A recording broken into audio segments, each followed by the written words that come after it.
The monkeys and the bees. Jungles, Fred found, were full of corners and crannies. They held secrets. But the secrets emerged in the most unexpected ways.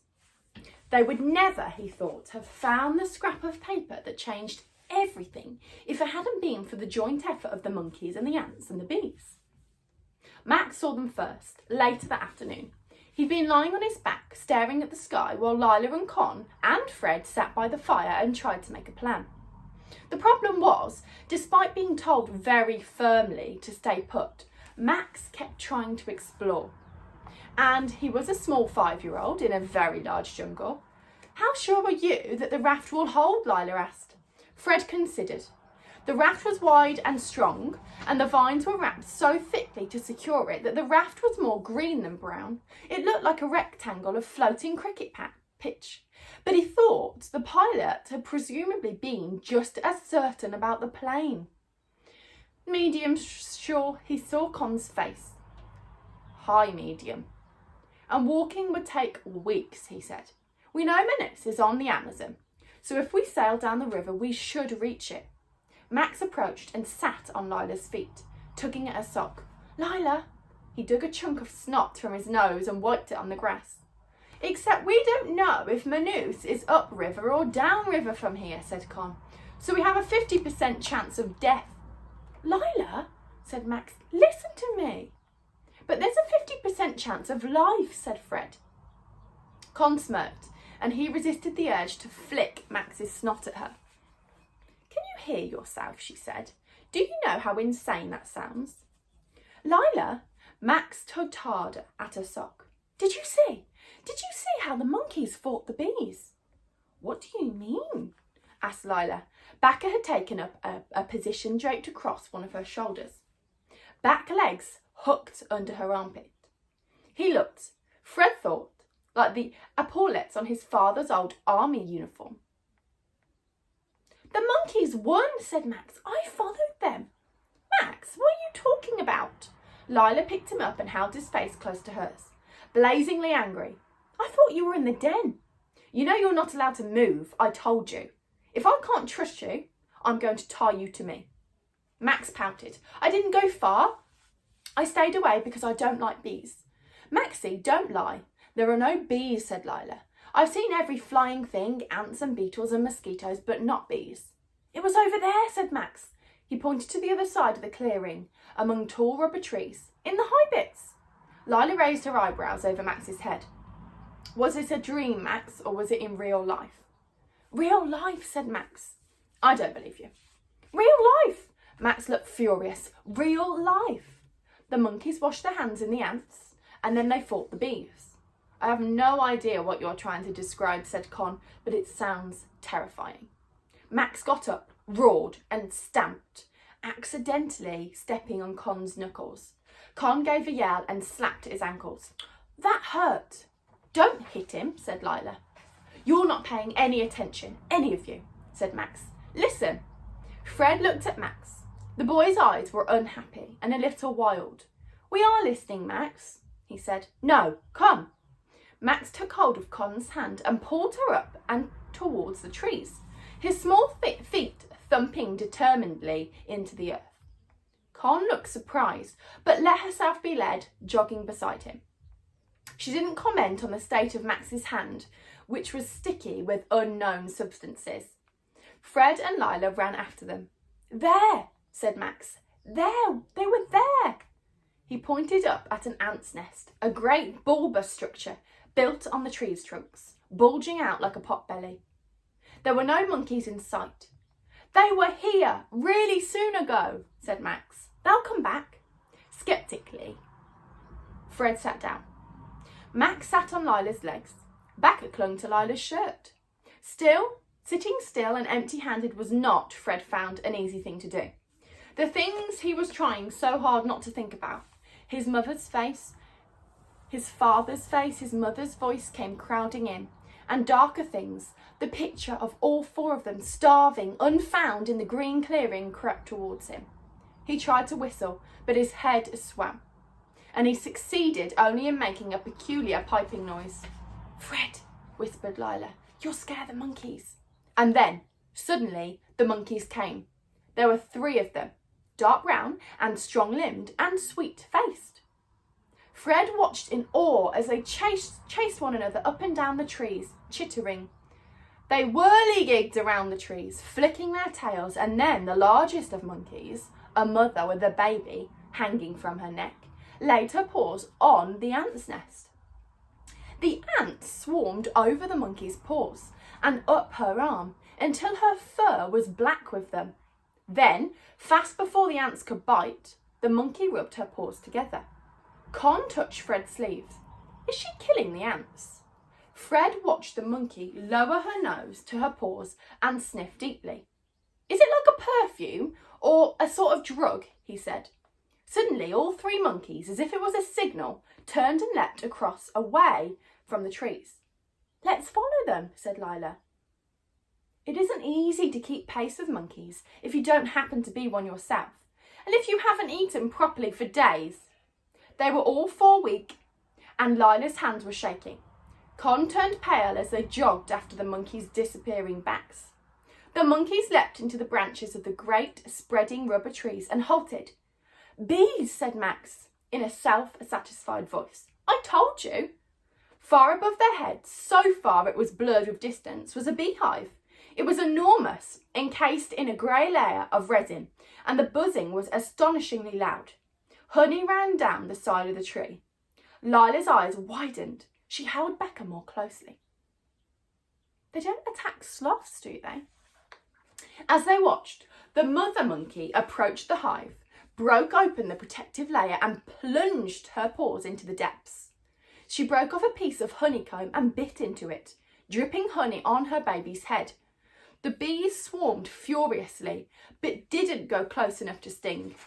Lila's eyes were as wide as the sun. I think the smell on her paws meant that the bees didn't attack. She said, it must be a repellent. Let's try it, said Fred, already on his feet. But what if it only works for monkeys, said Con. Well, there's only one way to find out.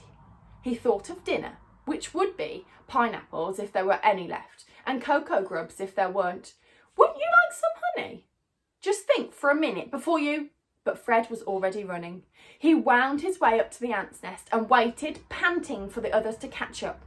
Then he laid his hands on its side. The ants swarmed up his fingers and knuckles and wrists. It was like he was wearing a pair of black gloves. They tickle, he said. The ants were so small it was like being covered in full stops. Now you rub your hands, ordered Max. Quickly, like the monkeys. A few of the ants swarmed up Fred's arm all the way to his chin, but they didn't seem disposed to be biting. He rubbed his hands together, feeling a little guilty, and then sniffed. The smell was so strong that he gagged. You know when they put the stuff on cuts at school, he said. It's like that. Disinfectant, said Lila. He rubbed his hands over his face, as he'd seen the monkey do, and up his arm. He hesitated, and then gathered more ants and rubbed the smell onto his legs and ankles too, just in case. Con pulled his hand down to her face so she could sniff. It smells like ammonia, she said, like my aunt's smelling salts. They ran back to the honey tree. Fred thought the others seemed to be giving him a wider berth than usual. You smell like a bad idea, said Max, like medicine. At the foot of the tree, Fred looked up. The trunk was enormous, and the bees a distant cloud. Are you sure you don't want to stop to think just for 1 second? To at least make a plan, said Con. I'll be fine, said Fred. He'd always loved climbing trees, that feeling of navigating an unknown land upwards. The others watched him, Lila with expectant eyes, Con with one eyebrow and her upper lip raised, Max with his finger in his nose. He seized a low branch and heaved himself up. Max cheered. Fred's legs scrabbled for purchase and then found a knot in the bark and pushed upwards. He felt immediately that this was different. This was nothing like climbing at home. His legs and muscles were weak and less at his command. His arms and legs had less pull and spring to them. It occurred to him with a jolt that he hadn't checked to see if the tree's wood was rotten. The tree creaked under him, loud as the hinge on a giant's gate. Damn, he whispered very quietly. He reached up for the next branch, and then the next, his shoes slipping and sliding on the smoothness of the bark. "Oh, for goodness sake," he heard Con say. "He's going to get himself killed." "He'll be all right," said Lila. "Really? What if he's not, though? It'll be even harder stuck up in this place with just the three of us." "Fred," she called, "please just come down." Fred ignored her. He swung higher and faster. He set both feet on a thick branch and looked above his head for a good handhold. Suddenly, the branch under his feet snapped. His legs flailed in the air, kicking against the trunk of the tree, and he swung from his hands, feeling his fingers slip against the slick surface. He scrabbled with his right hand for another branch, his legs blindly seeking a foothold. His feet met solid wood again. He tried to pull up the next handhold, but his arms felt hollow. No more use than wool or straw. He stood on a knot in the tree, clutching at the branches above his head, frozen. He tried not to think of what his father's face would look like if he heard that his son had died climbing a tree. "Look at him," said Con. "He's stuck." "Are you all right?" called Lila. "He's obviously not," said Con. "I'm not going to stand here and watch him die." She stomped to the base of the tree, her shoulders hunched around her ears, and began to haul herself up. Her jaws locked like a boxer's. She moved stiffly and steadily, despite the shaking in her hands and knees. Fred watched as she came to a rest a few branches below him, staring up, hugging the trunk to her chest. Her ankles were wobbling with fear. "What are you doing?" he asked through gritted teeth. "Telling you to come down." "No," said Fred, "I'm going up. Then I'm coming too." "Why?" "You look stuck." "I'm not." But he knew it wasn't true. He had no feeling in his arms. He looked down at Con. Her face was bloodless, so white that it was almost blue, but full of determination. He tried to arrange his expression into easy curiosity. "Even if I were, how would you be able to help?" "I'll go ahead," she said, "and I'll test the branches. If you have another scare like that, I bet you just fall and die." "I wasn't scared," said Fred. The words were out of his mouth before he could stop them. "Yes, you were," said Con, facing up the tree, "and so am I, so there." She moved ahead. She went far more slowly than he would have, and her face was set with an expression that looked like fury. But she climbed steadily, testing each branch with her feet and wiping her hands on her skirt at every move. Fred unpeeled one hand from the branch. He pushed back at the angry opera of fear. He followed Con. Gradually, as Fred climbed, the sway and rhythm of it took over, and his breathing returned to normal. The hive came into sight. There were hundreds, perhaps thousands of buzzing insects.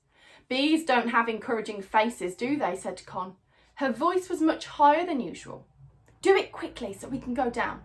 "Just a second." Fred crouched on the branch, his legs shaking a little, and stuffed leaves into his nostrils so that the bees couldn't sting up his nose. "Don't come too close or you'll get stung." From far below, he heard Lila call encouragingly, "You can do it."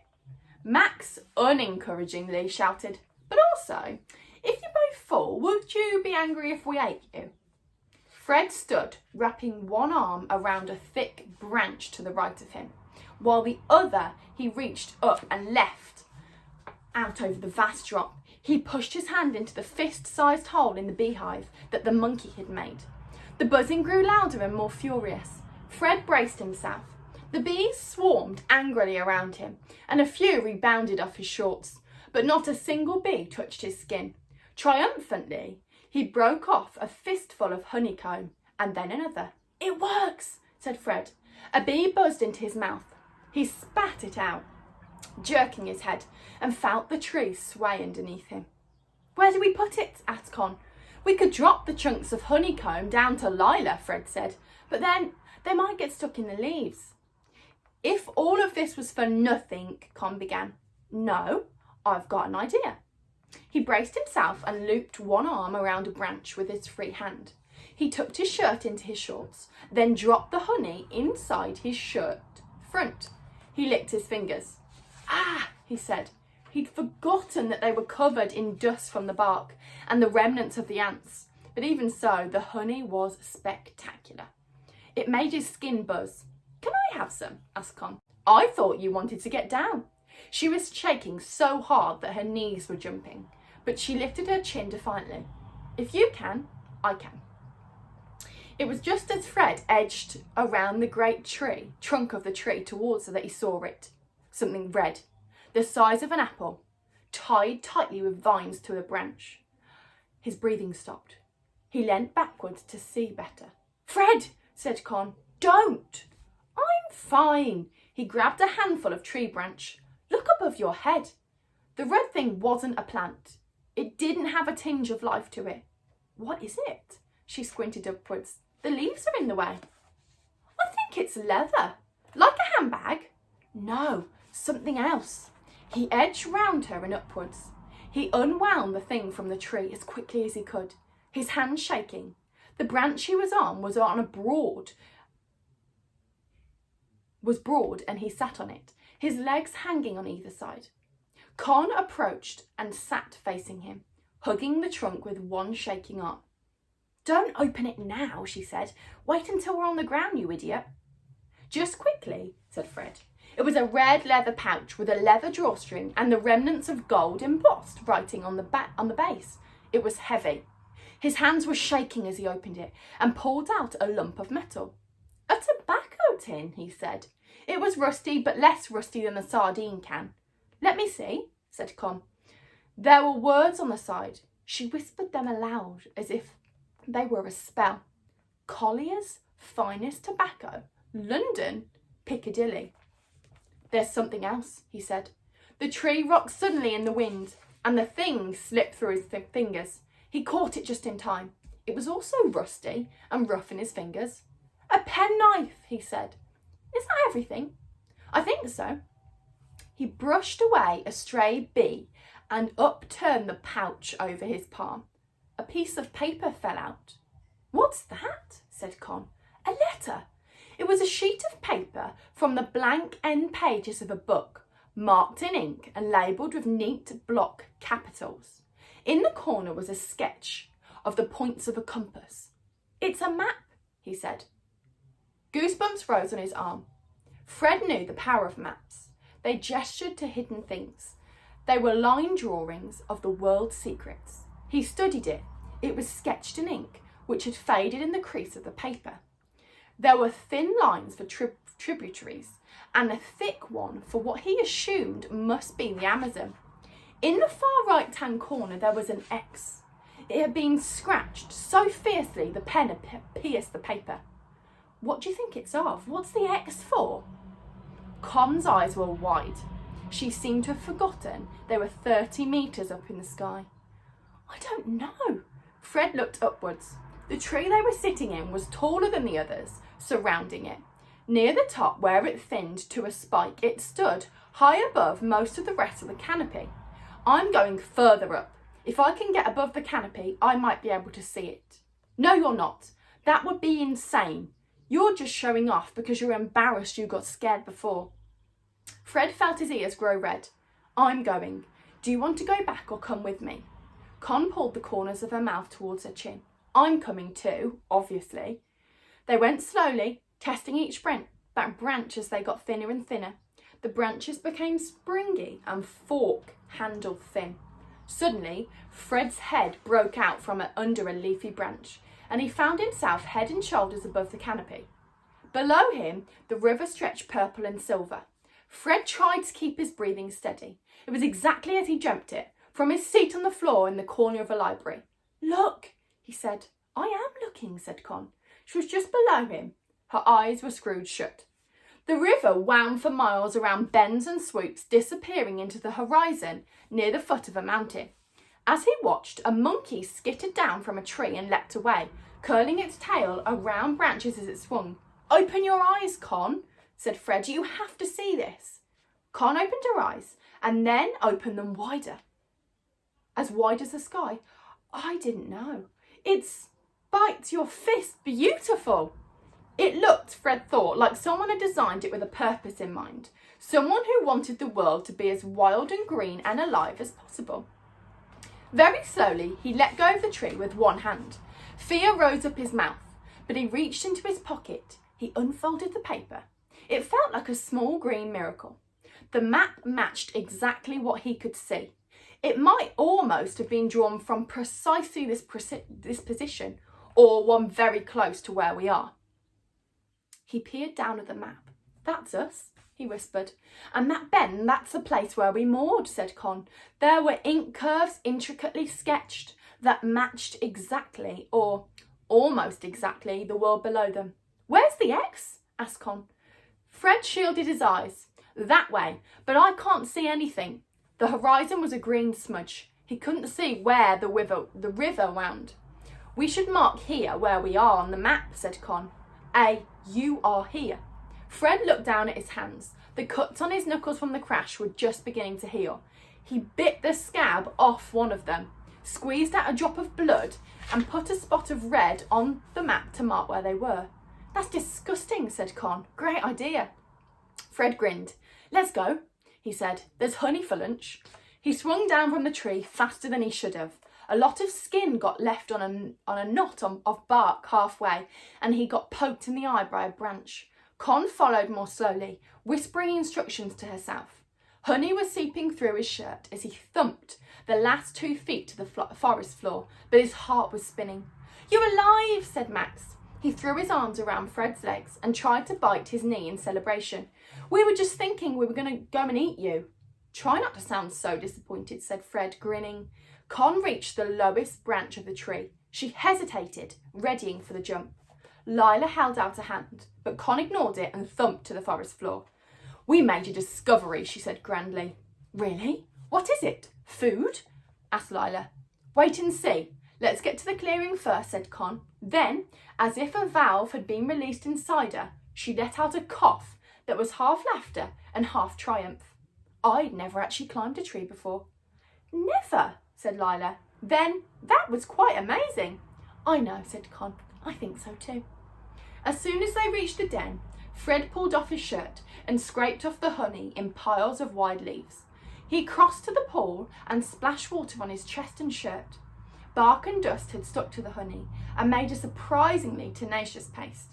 "Hurry up, Fred," called Max. Fred gave up and pulled his sticky shirt back on, then ran back to the den. Lila was turning the tobacco pouch over with careful hands. Bacca was hanging around her throat like a necklace, sniffing her collarbone. "It's red," said Lila. "Tobacco pouches are normally brown." "So?" asked Con. Lila leant forward, her eyes shining. "Bees can't see the colour red. They see it as a black. What if someone wanted the bees to protect the pouch from other animals? The bees can't see it. It's not just part of the tree, so they wouldn't have been suspicious." "Do bees feel suspicious?" said Con sceptically. Lila flushed. "It's just an idea, but Mama says in the jungle you should avoid red. It's a poisonous colour. Whoever owned this would have counted on that. They must have been planning to come back for it." Fred felt an electric shiver pass over his skin. "There's more. Keep looking." "A map?" Lila unfolded the paper on a wide flat stone. "What's the X?" "We couldn't see," said Con. "It was too far." "Maybe treasure?" said Lila. "Maybe a secret tribe?" "Cannonballs," said Max. "Don't," said Con. "Or maybe he didn't know what it was. Maybe it's just where he was going," said Fred. "I wonder if he knew." Max laid one hand over Fred's mouth. "I'm hungry. Are we going to eat the honey?" The honey worked on them like medicine. Lila sat up straighter. Colour came into Con's cheeks. The taste of honey was absolutely astonishing, sweet and earthy and wild. It made Fred want to turn backflips across the jungle. It was a taste rich enough and deep enough to make them forget, just for half an hour, about the map.